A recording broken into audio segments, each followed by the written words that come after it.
भास्कर का संवाद कह रहा है, शिव तत्व कह रहा है,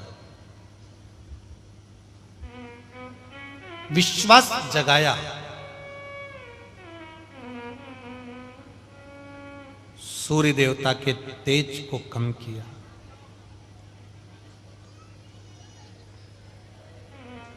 पर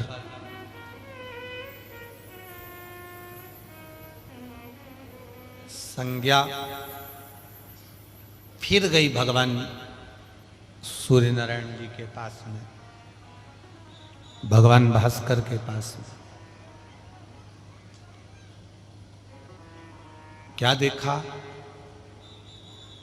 इतना जितना तेज कम किया था, परंतु उतना की उतना तेज आज भी सूर्य नारायण में है। वो तेज कम जरूर हुआ,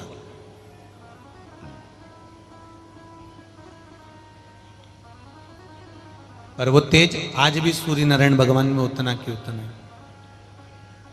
विचार करा, क्या करूं अब मैं, क्या कर सकती? संज्ञा ने अपनी छाया प्रकट करी और उस छाया को बिल्कुल संज्ञा जैसा स्वरूप था उसको छोड़ दिया वहीं पर।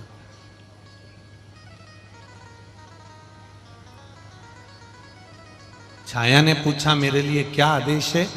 संज्ञा कहती है कि तुम मेरी जैसी हो, मेरा ही स्वरूप मैंने तुमको दिया है, तुम सूर्य नारायण भगवान की सेवा में रहना, मेरे बच्चों की सेवा में लगे रहना, मैं तुम्हें छोड़ कर जा रही हूं।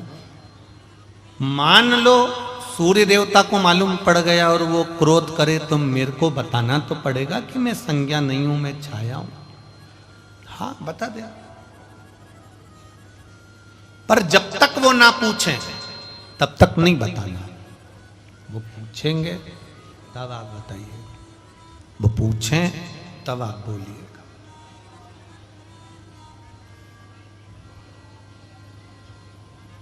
ठीक है? संज्ञा पिताजी के पास फिर आ गई तो पिताजी फिर जान गए, अभी मैंने तुम्हें विदा करा था, फिर तुम आ गई, क्या बात है, क्या हुआ ऐसा? विश्वकर्मा जैसे पिता होना चाहिए। बेटी अगर जरा जरा सी बात में लड़ झगड़ कर, क्रोध कर कर जरा जरा सी बात में अगर घर आ रही है तो उस बेटी को समझाने के लिए विश्वकर्मा जैसे पिता होना चाहिए, जो बेटी को समझा दे कि बेटी ये घर तुम्हारा है, माना हम तुम्हारे हैं, माना, पर विवाह होने के बाद ससुराल तुम्हारा मूल है, तुम वहां जाओ, वहां सेवा में लगो, वहां कार्य करो।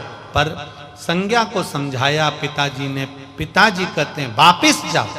संज्ञा चली तो गई पर सूर्य देवता के पास ना जाकर एक अश्वी का रूप धारण करके, एक घोड़ी का रूप धारण कर कर वन में रहने लगे, लौट कर नहीं गई है। विश्वकर्मा जी को लगा कि मेरी बेटी चली गई है, विश्वकर्मा जी को लगा मेरी बेटी पहुंच गई।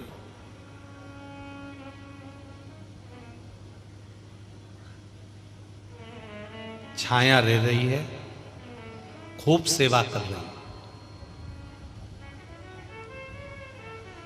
खूब सेवा।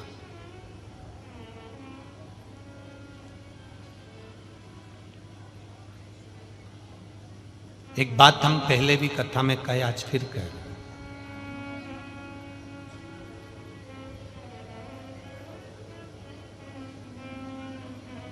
बर्तन वाली भले तुम्हारे यहां आए, मना नहीं, बर्तन मांजे,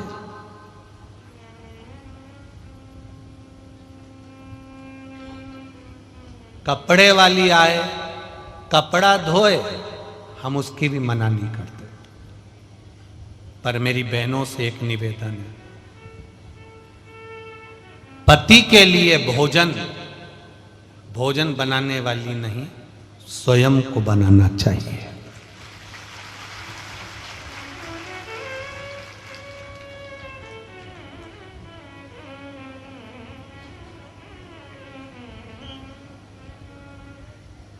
पति 2 रोटी खाता है ना, धर्म पत्नी का फर्ज है 2 रोटी तैयार करो और गरम श्रेष्ठ पति को खिलाइए। अब बर्तन वाली बर्तन मांजे, कपड़ा वाली कपड़ा धोए, भोजन वाली अगर भोजन बनाए, तो तुम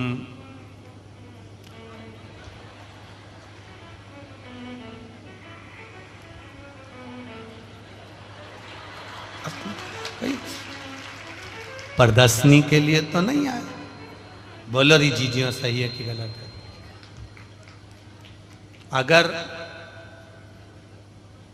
काम वाली ही तुम्हारे पति के लिए रोटी बना देने, उसका बर्तन मान दे और कपड़ा भी वही धो देने, प्रेस भी वही कर दे, तो फिर दिन फिरने में देरी नहीं लगती है। दिन फिरने में देरी नहीं लगती। तुम कब नौकरानी बन जाओ और नौकरानी कब महारानी बन जाए, इसका कोई ठिकाना नहीं, इसका कोई ठिकाना नहीं।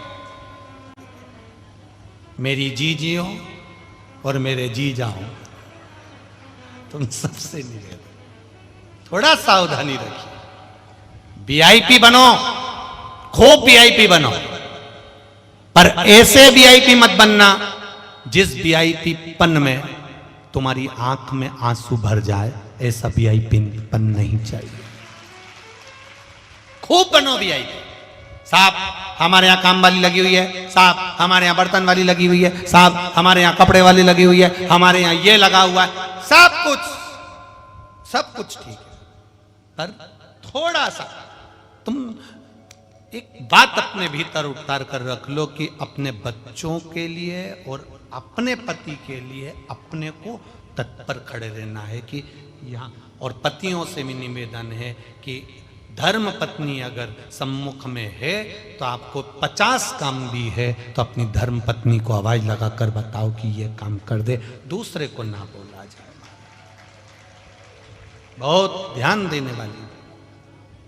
आज के जमाने में बहुत, जब देखो, जब अखबार खोलो या सोशल मीडिया में देखो तो कुछ ना कुछ ऐसा सामने मिलता रहता है, कुछ ना कुछ सम्मुख में प्रकट होता रहता है। क्या हो रहा है इस पूरे संसार की स्थिति देख रहे हो आप? पहले लोग एक जरा से जानवर को चोट पहुंचाने में डरते थे, आज के जमाने में जिंदा की जिंदा काट देते हैं, मार देते हैं, पटक देते हैं। कोई समझ ही नहीं आ रहा है क्या हो रहा है।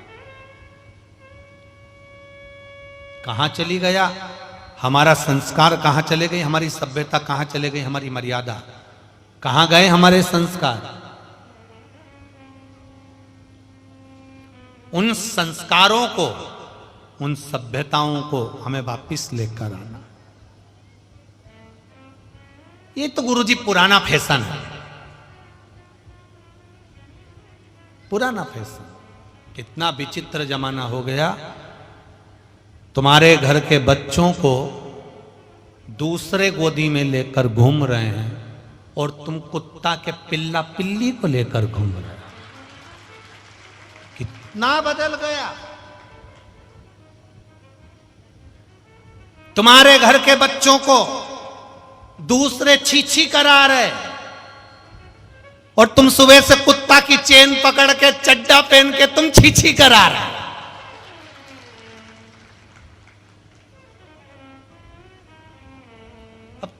कितनी बड़ी किस्मत लिखा के लाए हो। भगवान ने भी तुम्हारे भाग्य में धन तो लिखा पर कुत्ता को छीछी कराना लिख दिया। जरा विचार करिए कि पहले था प्रातः काल उठ के रघुनाथ, माता पिता गुरु नावई माथा। आज के जमाने में प्रातः में उठ के तुम बस केवल कुत्ता घुमाओ। जरा विचार करिए कहां जा रहे हैं हम। इतना वीआईपी पन नहीं चाहिए, इतना वीआईपी हमको नहीं बनना कि हमारी सभ्यता, हमारी संस्कृति, हमारी मर्यादा, हमारे संस्कार धरे की धरे रह जाए, रखे की रखे रह जाए। नहीं चाहिए ऐसे वीआईपी। सिर पर बिंदी हो और मुख पर हिंदी हो, इससे बढ़िया दुनिया की कोई सभ्यता और संस्कृति नहीं हो सकती। आप रहो संस्कारों में, आप बंधे रहो इन संस्कारों के साथ। विश्वकर्मा जी ने बेटी को समझाया था, बेटी नहीं मानी, अश्वी का रूप धारण कर कर, घोड़ी का रूप धारण कर कर पृथ्वी पर भ्रमण करती रही। सूर्य नारायण भगवान के पास में छाया रह रही है, ये छाया को बोलकर गई थी कि तू मेरे पति की सेवा करना, मेरे पति के चरणों में रहना, मेरे पति के अनुसार कार्य करना, मेरे बच्चों को संभालती रहना। पर उसने ये नहीं कहा था कि मेरे पति के साथ में रहना, परंतु वह छाया रही पति के साथ में, सूर्य नारायण भगवान के साथ में, और उसी संज्ञा का एक स्वरूप, छाया संज्ञा ही मानो, वो सूर्य नारायण के साथ में रह रही थी। और गर्भ से संतान हुई। संज्ञा जितना भजन करती थी, छाया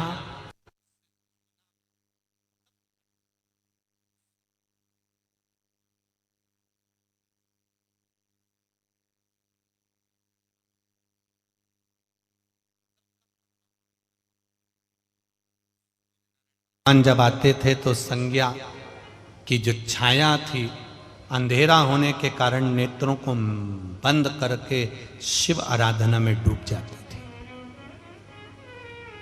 शंकर भगवान की आराधना। जैसे ब्रह्मा जी जब जान गए थे कि शिव है, जब ब्रह्मा जी जान गए थे कि शंकर भगवान है, तब ब्रह्मा जी फिर भटके नहीं थे। एक बार ब्रह्मा जी का सिर कटा, एक बार कटने के बाद ब्रह्मदेव को यह ज्ञात हो गया था कि देव अधिदेव महादेव इस सृष्टि के पालन करता, संहार करता, संभालने वाले, सहजने वाले शिव हैं। फिर ब्रह्मा जी से ये बात फिर कहीं इधर उधर होती नहीं थी। फिर ब्रह्मा जी जानते थे कि मैं शिव की आराधना में लीन रहूं, मैं शंकर की आराधना में जुड़ा रहूं, शिव तत्व में जुड़ा। जैसे ब्रह्मदेव भगवान शंकर की आराधना में लीन रहते थे, जब समझ गए, ज्ञात हो गया, स्मरण में आ गया, तो वो उसमें डूबे रहते।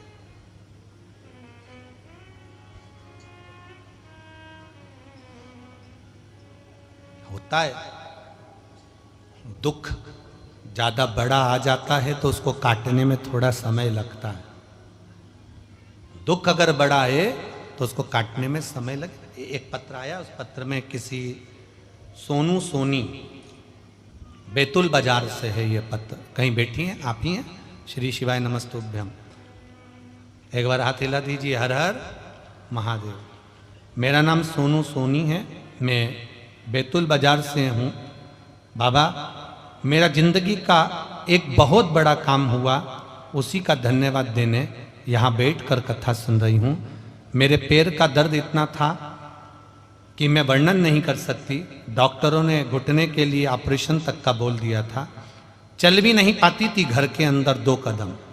डॉक्टर ने ऑपरेशन का बोला था, लेकिन मैंने शिव महापुराण की कथा टीवी पर सुनी और आपके कहे अनुसार प्रदोष काल में 7 बेलपत्री वाला उपाय किया, और उसी दिन से बाबा की ऐसी कृपा हुई गुरुजी, आज मैं 5 किलोमीटर पैदल चल सकती हूँ। बाबा ने मेरा हाथ पकड़ा और मेरा पांव ठीक करा। मैं बाबा को धन्यवाद देती हूँ। गुरुदेव, आप मेरे परिवार वालों से भी पूछ सकते हो कि मेरी पांव की दशा क्या थी। 2 कदम भी मुझे घर चलने में तकलीफ आती थी। बैठिए बहन। श्री शिवाय नमस्तुभ्यम। बैठिए। ये शिव है, ओ घड़ी शंकर दयालु। ब्रह्मा जी ने जैसे तप साधना के बल को बढ़ा लिया, उसी तरह छाया ने भी अपने तप बल को बढ़ा लिया। छाया ने भी तप बल को बढ़ाया। ऐसा नहीं कि छाया ने तप बल को नहीं बढ़ाया, उसने भी तप बल को बढ़ाया। और उस तप बल के बढ़ने का जो भाव प्रकट हुआ, वो ये भाव प्रकट हुआ कि ब्रह्मा जी ने भगवान शिव से सृष्टि रचना का जो भार तत्व जाना, अर्धनारीश्वर स्वरूप का जो दर्शन कराना चाहा, तब ब्रह्मा, विष्णु और महेश तीनों ने मिलकर सृष्टि के निर्माण का विचार कर लिया, और तीनों देवता हमारे बीच में पधार रहे हैं। ब्रह्मा, विष्णु और महेश। जोरदार ताली बजाकर स्वागत करिए।